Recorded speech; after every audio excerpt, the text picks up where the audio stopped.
Thermometer design करते समय हमने यह ध्यान में रखा कि तापमान मापते समय अलग-अलग परिस्थितियां सामने आ सकती हैं। इसलिए हमारे पास कई प्रकार के थर्मामीटर हैं।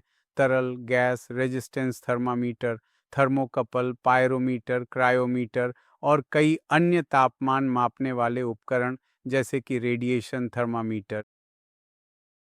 इन सभी थर्मामीटरों में एक बात बहुत सामान्य है कि हम कोई एक भौतिक गुण चुनते हैं और यह अध्ययन करते हैं कि वह तापमान के साथ कैसे बदलता है। फिर हम थर्मामीटर को कैलिब्रेट करते हैं।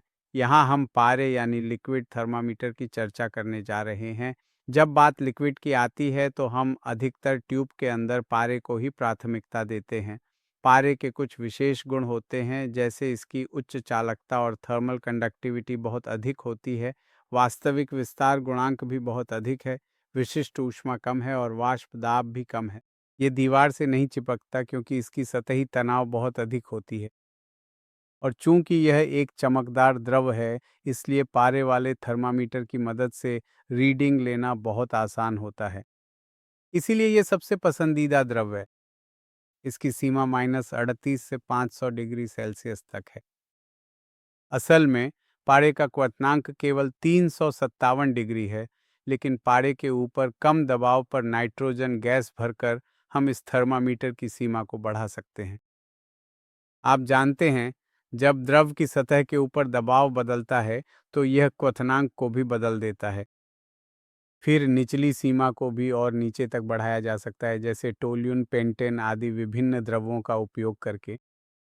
क्लिनिकल थर्मामीटर की सीमा जिसे हम पसंद करते हैं 96 से 110 डिग्री फ़ारेनहाइट तक होती है। अब आप देखिए, बेकमैन के थर्मामीटर में तापमान के बहुत छोटे अंतर को मापने की एक बहुत महत्वपूर्ण विशेषता होती है। जैसे जब हम हिमांक अवनमन या क्वथनांक वृद्धि का अध्ययन कर रहे होते हैं, तो उस स्थिति में परिवर्तन की मात्रा बहुत अधिक नहीं होती। हम बेकमैन का थर्मामीटर पसंद करते हैं। और अंत में एक ध्यान देने योग्य बात यह है कि अब ट्रिपल पॉइंट तापमान ने हिमांक और क्वथनांक की जगह ले ली है।